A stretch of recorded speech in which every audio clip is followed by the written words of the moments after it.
Alright you guys, what's up and welcome back to my channel. My name is Jylesa and I am excited because I am 4 months locked, you guys. I am so excited because I have a personal thing about my hair. I'm just gonna go ahead and get into it because, you know, I've struggled with my hair for a very long time. Anyone who knows me knows that I have cut my hair all the way off several times. I have rocked the afro, I have rocked relax, I have been natural, go back relax, go back natural. Like, I have been so undecisive when it comes to my freaking hair.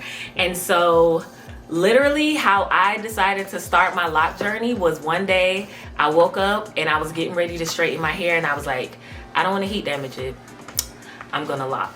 And that was really it. But I did do research for about a year before I actually locked my hair, because of those of you that don't know, my husband, he is actually locked and he's been locked for over a year now. Like, I did his locks and styled his locks. I'm the only person who's ever styled his locks.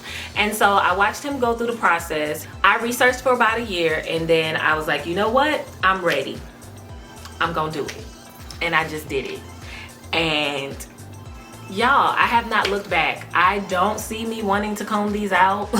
I don't see me wanting to start over. If I do, that's personally my decision. But right now, I'm loving this. I'm absolutely in love with my hair. The determining factors that was really like there for me was I was going through this period where my hair was shedding a lot. And after I had kids, like, if you've had kids, you know there's postpartum shedding and all of that stuff. And so I went through this period where like the edges right here was not growing back in. So this lock right here is very thin. That is the hair that was breaking off from after having children. And so this one is very thin. See if I can get someone to add like a little bit of human hair to it to make this be a full lock. But I was going through that, but it seemed to be all over. And it was really depressing when I would get in the shower and watch all of my hair. Like, I would literally wash my hair and I would come out with clumps of hair. It was depressing to me, for me. Now for some people, you know, they say, oh, your hair sheds all the time and that's just how it goes. You shed 100 strands a day.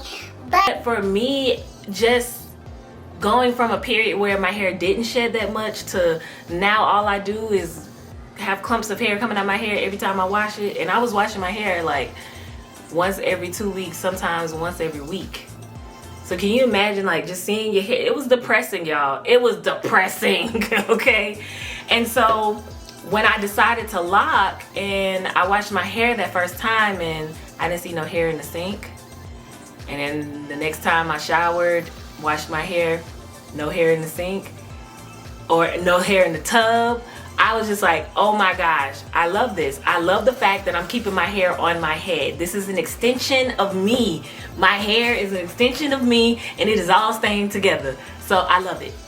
I love it, I love it, I love it, I love it. I love it. It's a very personal thing for me, my hair, and it's always been that way for multiple reasons throughout my life, because whenever there was a major change in my life, I would do something drastic to my hair. Whenever there was anything going on with me emotionally, personally, something would change with my hair. And I think that's with all women, but locking my hair has just, it's brought me so much peace and joy, and to see the changes in my locks and everything like that. So with that being said, I'm gonna go ahead and give you guys the products that I have been using on my locks. So in about my, I don't know if this was my second week or whatever the case, I think this was my first retwist. In my first retwist video, I actually used this Girl Hair Under Hair Care product.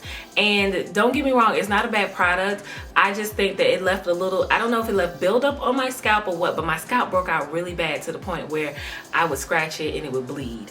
So yeah, I would not, for me personally, this was not good for me. But I do think that this would be better for someone who has just braids or something. But for locks, this broke me out. So with that being said, after that I was on the search for what I could wash my hair with that wouldn't leave any residue. Like, I needed something that was going to deeply cleanse my scalp, that was going to stimulate growth and cleanse my hair really well.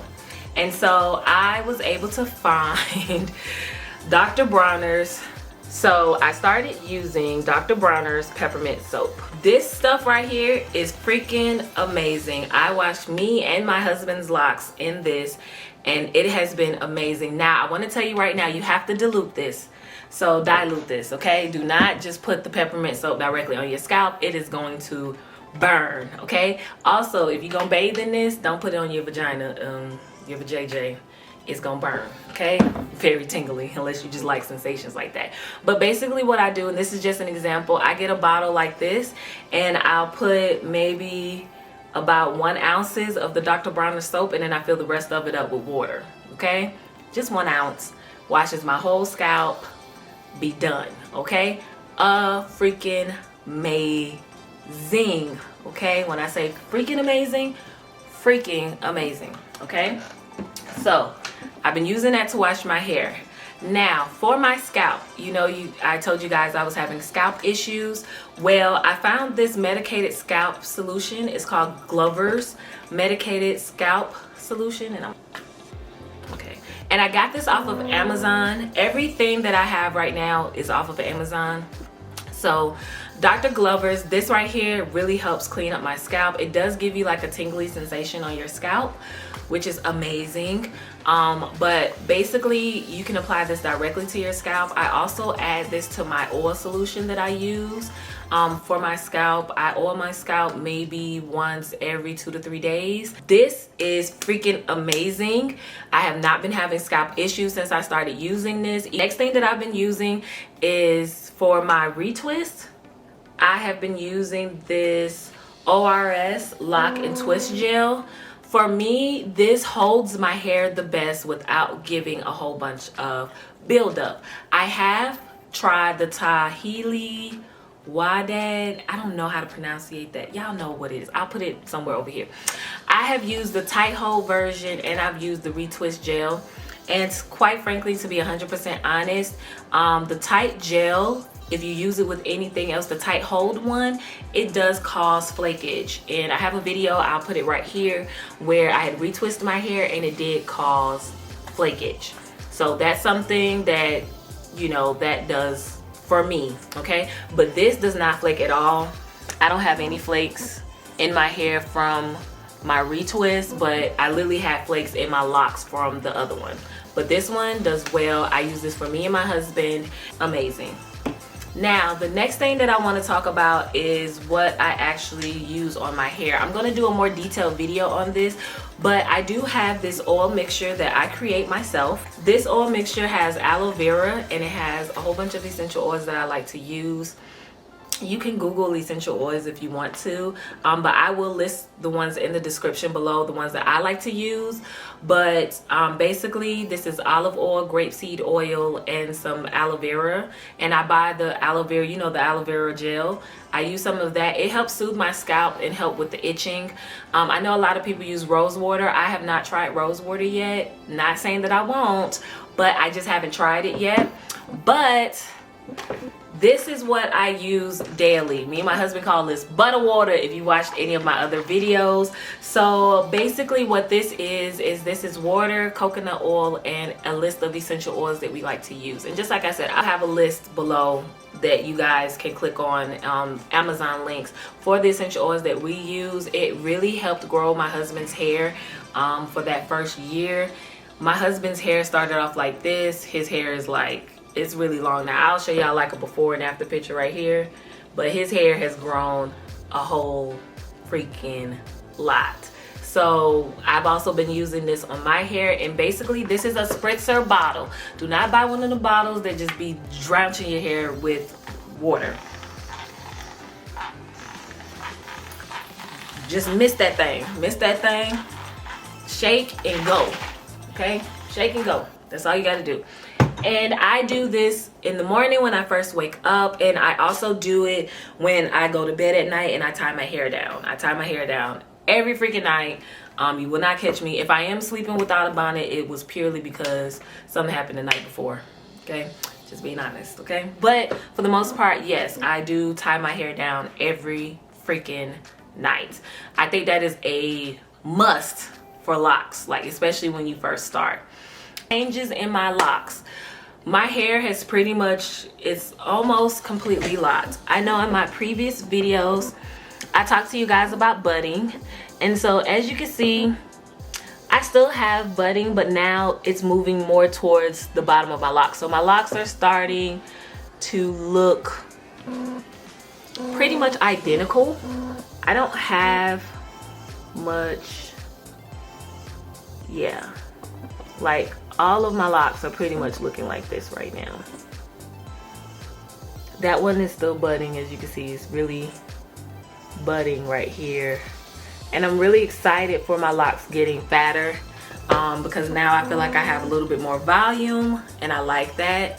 The locks in the back though are really locked, like, and as you guys, if you watched any of my other videos, you know that my husband crochet hooked these in the back, and they're really locked. Like, they're really tightly compacted now. Okay, so like this one, like that's pretty much the size of my lock. So any of the ones that he crochet hooked in the back, because my back ones kept coming out, and so he crochet hooked them for me. But everything else in the front has not been crochet hooked except this one. And just like I showed you guys, this is like the only one that I'm like nervous about. It's really fat at the roots, but this end, like, ugh. Oh, the next thing that has been something that has been going on with my locks has been these little balls at the end of my locks. I have a lot of those. And so normally what I do is I either pull them off or I'll just leave them. But for the most part, that is the only changes. Oh, another thing that has that happened. When I was around 2 to 3 months, I want to say maybe like 2 weeks ago, oh my gosh, during that time frame my scalp was so sore I couldn't even put my hair in a ponytail. That's why a lot of my pictures on Instagram, my hair is down, because my scalp was so freaking sore. I don't hear nobody talking about this, but my scalp was so sore, and I didn't have no sores in my scalp, but it was just like if I tried to do a hairstyle, bang bang, my scalp was hurting like tender headed on 10. Like if somebody had to comb my hair out at that time, I would have been crying. It was bad. But for the most part, it's been good. Besides that, like, my scalp was itching during that time, but when I say it was sore, y'all, like, I'm talking about, like, you see how I'm pulling my hair up? This was hurting to do this. And I didn't really see anybody else talking about this, but this was an issue for me, sis. I'm going to give you guys a close-up of my locks so you guys can see a close-up of my locks before.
This video really helps you guys. Until next time, don't forget to subscribe, like, and comment, and share. And until next time, say hi, Capri. No, don't lick me. Say hi. All right, you guys. Peace.